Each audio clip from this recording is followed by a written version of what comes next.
Hello kids, welcome to grade 9 economics class. In today's class we are going to discuss chapter number 1, which is the story of village Palampur, and today's session will be session number 2. So in this session हम लोग बात करेंगे जो farming है पालमपुर में वो किस तरीके से होती है and all about that. And also हम लोगों ने जो डिस्कस किया था फर्स्ट सेशन में, अर्लियर सेशन में, कि पालमपुर जो है एक ये इमेजिनरी विलेज है जिसके बारे में हम बात कर रहे हैं. And we are trying to understand how the farming and everything is done in a village. So we will be starting with जो लैंड है वो किस तरीके से फिक्स्ड एक नेचुरल रिसोर्स है. So farming is the main production activity in Palampur. 75% of the people who are working are dependent on farming for their livelihood. तो जो लैंड है वो एक फिक्स रिसोर्स है और जो फार्मिंग है वो एक मेन प्रोडक्शन एक्टिविटी है पालमपुर की. वहाँ पे ज़्यादा से ज़्यादा लोग फार्मिंग करते हैं या खेती करते हैं, तो वो सबसे ज़्यादा जो मेजर वहाँ पे प्रोडक्शन एक्टिविटी है वो है. उसके अलावा हम लोगों ने अर्ली सेशन में बात की कि वहाँ पे छोटे छोटे मैन्युफैक्चरिंग यूनिट हैं and all those things, shopkeepers हैं, बट जो मेन एक्टिविटी है वो है फार्मिंग की. और जो 75% ऑफ लोग वहाँ पे रहते हैं पालमपुर में वो सब डिपेंडेंट है फार्मिंग पे, अपने लाइवलीहुड पे, अपना for their survival they depend on farming. तो ऑलमोस्ट 75% जो लोग हैं वो फार्मिंग पे डिपेंड करते हैं. The well-being of these people is closely related to production on the farm. So when 75% of जो लोग हैं वो फार्मिंग ही करते हैं, तो उनका जो सारा वेलबींग है वो किस पे डिपेंड करता है, वो फार्मिंग पे डिपेंड करता है. And what do we mean by that कि अगर फार्मिंग में आप लोगों को पता होगा बच्चों कि अगर कहीं रेन सही से नहीं होती है या फिर रेन बहुत ज़्यादा होती है, तो इन सब चीज़ों का जो है वो बहुत इफेक्ट पड़ता है फार्मिंग पे. सो दैट इज़ वाई जो ये लोग हैं, जो फार्मर्स हैं वहाँ पे, जो 75% हैं, उनका जो लाइवलीहुड है और उनका जो वेलबींग है वो सब डिपेंडेंट है फार्मिंग पे. There is a basic constraint in raising farm production. तो एक बेसिक कंस्ट्रेंट है रेजिंग जो फार्म का जो प्रोडक्शन है. देयर इज़ अ लिमिट कि आप कितना फार्म पे आप प्रोडक्शन कर सकते हैं, because the soil also needs time. तो उसके लिए आप एवरी टाइम उस पर सॉइल पे कुछ ना कुछ लगाते रहें, तो उसको भी it needs a resting period रहता है. तो एक वो जो एक बेसिक कंस्ट्रेंट है फार्म में वो हमेशा रहेगा. Land area under cultivation is practically fix. So जो लैंड एरिया है जिसपे कल्टिवेशन किया जा सकता है वो पालमपुर में जो है वो प्रैक्टिकली फिक्स्ड है, एंड वो सब जगह सेम ही रहता है कि वो फिक्स्ड रहेगा area, because it's a fixed resource. आपका वो रिसोर्स बढ़ने वाला नहीं है. एंड ऑल्सो अगर हम बात करें तो वो बढ़ता नहीं है बल्कि घटता रहता है. बच्चों आप लोगों ने देखा होगा कि सिटीज़ में अगर आप देखें तो पहले जहाँ पे आप देखेंगे कि फील्ड्स होते थे, वहाँ पे खेती होती थी. नाउ यू विल सी कि वहाँ पे हाई राइज बिल्डिंग्स हैं या फिर अपार्टमेंट्स बने हुए हैं. सो दैट इज़ वाई जो लैंड है वो उतनी है, वो कोई बढ़ नहीं रही है, but there are houses getting built. उसकी वजह से जो लैंड है वो ऊपर से कम हो रही है, वो ज़्यादा नहीं हो रही है. बट पालमपुर में जो आप देख रहे हैं फॉर एन एग्जाम्पल, वहाँ पे जो कल्टिवेशन की लैंड है वो प्रैक्टिकली फिक्स्ड है. तो वहाँ पे बिकॉज इट्स अ विलेज और इट्स एन इमेजिनरी विलेज, तो वहाँ पे ऐसा नहीं कि वहाँ पे कुछ घर आ रहे हैं या अपार्टमेंट्स आ रहे हैं, बट इन रियलिटी अगर हम लोग देखें तो अ लॉट ऑफ प्लेसेस जहाँ पे आप पहले देखेंगे फार्म थे, वहाँ पे अब घर बन चुके हैं. Since 1960 in Palampur there has been no expansion land area under cultivation. तो since 1960 में जो पालमपुर में जो एरिया है कल्टिवेशन जिस पे होता है वो फिक्स्ड है, वो बिल्कुल भी बढ़ा नहीं है, उसका एक्सपेंशन नहीं हुआ है since 1960. Is there a way one can grow more from the same land? तो क्या ऐसा हो सकता है कि सेम लैंड है वो बढ़ नहीं रहा है, तो इज देयर एनी वे कि उस पर जो क्रॉप्स हैं वो ज़्यादा उगाए जा सकते हैं या ज़्यादा बार किए जा सकते हैं? तो is there any way for that? So all land is cultivated in Palampur. So Palampur में जो भी लैंड है पूरी वो उस पर कल्टिवेशन होता है. जो कोई भी लैंड है उसको आइडल लेफ्ट नहीं छोड़ा गया है कि लैंड है बट उसको वहाँ पे फार्मिंग नहीं हो रही है, ऐसा कोई भी एरिया नहीं है वहाँ पे। ड्यूरिंग द रेनी सीजन, जो रेनी सीजन होता है वहाँ पे, उस time kharif farmers grow jowar and bajra. These plants are used as cattle feed. तो जो वहाँ पे रेनी सीजन होता है उसमें कौन सी फसल होती है? उसमें होती है खरीफ की फसल। और उसमें क्या होता है कि farmers they grow jowar and bajra जो है उसको ग्रो करते हैं। एंड जो ज्वार एंड बाजरा है these are used as cattle, जो फूड है उसके लिए यूज़ करते हैं। And cattle food is also very important उसको ग्रो करना, बिकॉज जो आपका जो फार्म होते हैं उनका जो प्लॉइंग होता है उसके लिए जो कैटल यूज़ होते हैं। And then also everyday need के लिए, मिल्क के लिए, for a lot of things cattle के feed it's very necessary. So that is why जो खरीफ की फसल है उसमें farmers they grow jowar and bajra. So every जो अलग अलग फसल का टाइम होता है and in that जो farmers है वो अलग अलग चीज़ें क्रॉप लगाते हैं। It is followed by cultivation of potato between October and December. तो खरीफ की जो फसल लगाते हैं उसके बाद what they do, it gets followed by cultivation of जो पोटैटो है, और पोटैटो का कल्टिवेशन कब होता है? between October and December. So there is a fixed time जब ये जो क्रॉप है different crops are grown. In the winter season, rabi fields are sown with wheat. तो winter when it comes then there different crop लगाई जाती है। उस time रबी की क्रॉप होती है और उस टाइम वीट लगाया जाता है। So that's how different crops are grown in the different season. From the wheat produce, farmers keep enough wheat for the family's consumption and sell surplus wheat at the market at Raiganj. So what happens in every if you see farmers home, what they do, they grow their own crops and anything if there is rice है, wheat है, pulses हैं, whatever they grow, what they do, they keep some part of it for their own use. तो अपने use के लिए वो रखते हैं, जिससे they don't have to buy it because they are growing their own crops. So वो अपने घर के लिए रखते हैं and then they go to the market and they sell it. तो वो मार्केट में जाके सेल करते हैं। वो कहाँ पे? यहाँ पे जो हम पालमपुर का एग्जांपल देख रहे हैं वहाँ पे जो सरप्लस वीट है वो जाके रायगंज में सेल करते हैं। So that's how it is with every village जहाँ पे भी फार्मिंग होती है। Every farmer keeps some part of it to themselves because they are going to use it and then जो बचता है और व्हाटएवर इज लेफ्ट वो जो है वो जाके वो they sell it to the outside market. A part of the land area is also devoted to sugarcane, which is harvested once every year.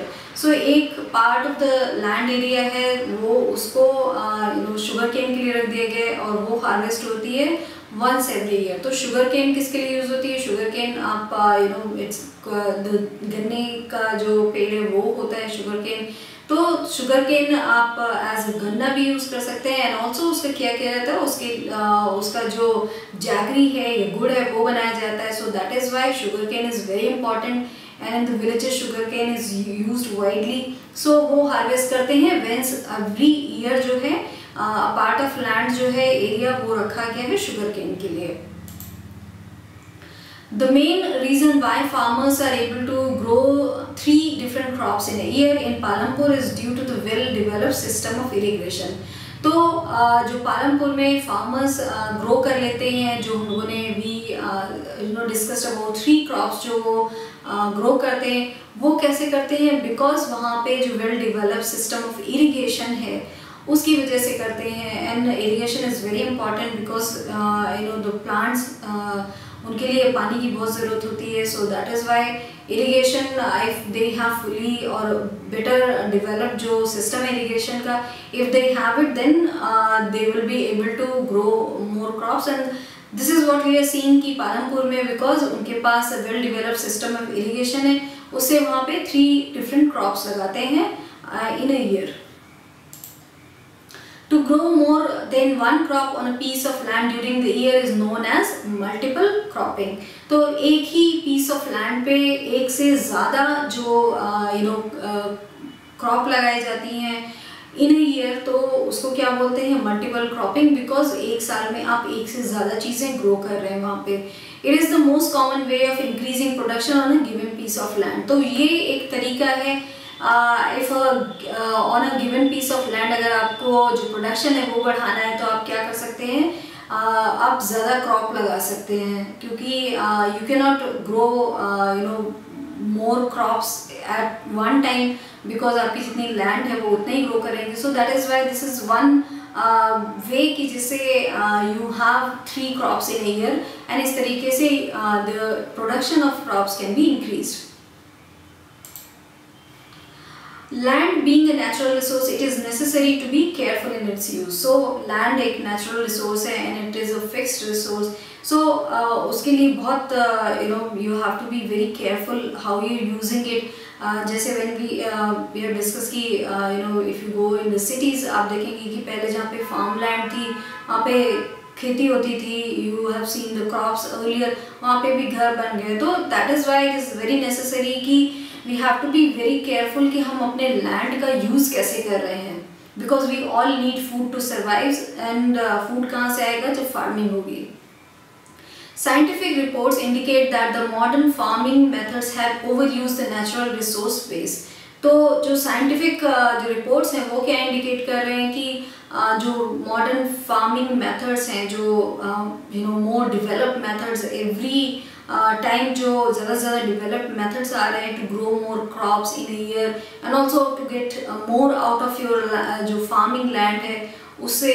तो ये जो सारे मेथड्स यूज़ करे जा रहे हैं, न्यू मेथड, उससे क्या हुआ है, ओवर यूज़ हो गया है नेचुरल रिसोर्स बेस का, which is the soil in this case.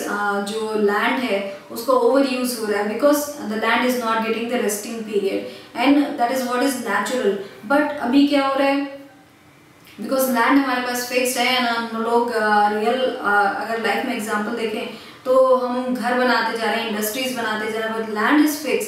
तो क्या होता है कि newer and newer methods are use कि किस तरीके से ज़्यादा क्रॉप यूज़ कर सकते हैं, ज़्यादा हमारे पास प्रोडक्शन हो सकता है। So in that we are losing जो नेचुरल वे है क्रॉप्स लगाने का, वी आर लूजिंग दैट, और उसकी वजह से जो नुकसान है वो होता है, बिकॉज उससे क्या है, ओवर यूज़ हो रहा है लैंड का, हम लोग ओवर यूज़ कर रहे हैं।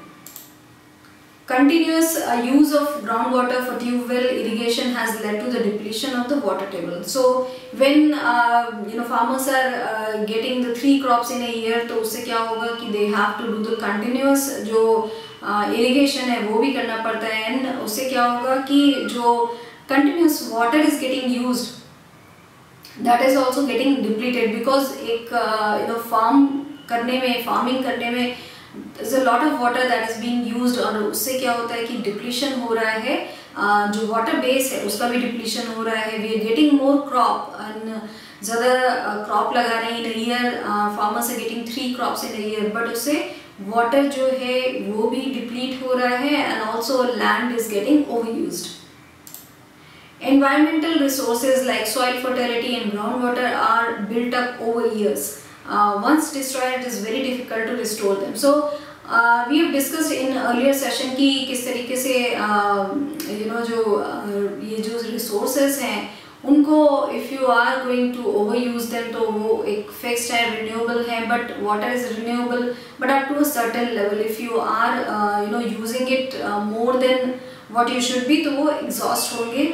इसीलिए जो environmental resources है वो ये बोल रहे हैं कि जो soil fertility है, ground water है, वो ज़्यादा crop लगाने से it's getting overused, and एक बार if it gets destroyed, it will be very difficult to restore them, because it takes over the years, बहुत ज़्यादा टाइम लगता है soil का एक लेयर भी आने में। हम लोगों ने earlier बात करी कि किस तरीके से soil को बहुत ज़्यादा टाइम लगता है। So that is why these are very hard कि आप उनको restore कर पाएँ इतना fast, जितना fast कि उनका depletion हो रहा है।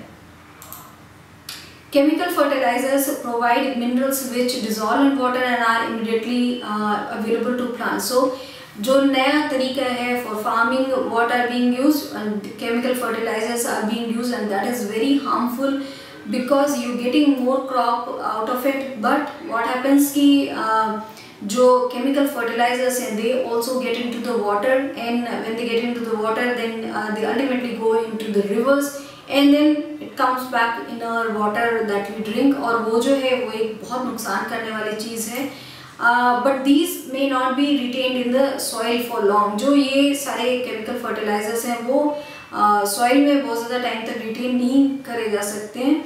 They may escape from the soil and pollute groundwater, rivers and lakes. So जो ये जो soil है it cannot retain it for very long time. जो chemical fertilizers are being used, then what happens, they go to the river and lakes and everything, and then the water that we drink उसमें भी इन सब का effect आता है. That is why we have a lot of जो you see all the diseases that coming up and जो बहुत सारी problems हो रही हैं, that is because of all these chemicals जो हैं, जो fertilizer chemical हैं, that is getting in our water जो हम लोग drink कर रहे हैं, and then उससे जो crop भी उगाए जाते हैं, everything is getting affected. So this is a cycle जो बन जाता है because of getting the more crops हम लोग को मिल रहा है, but उसके जो नुकसान है वो ये सारे हैं. So in this session what we have discussed about the Palampur, how about the land, and also how we get 3 crops in a year, but there are उसके जो नुकसान है वो भी बहुत सारे हैं. So this is all that we have discussed in this session. Thank you.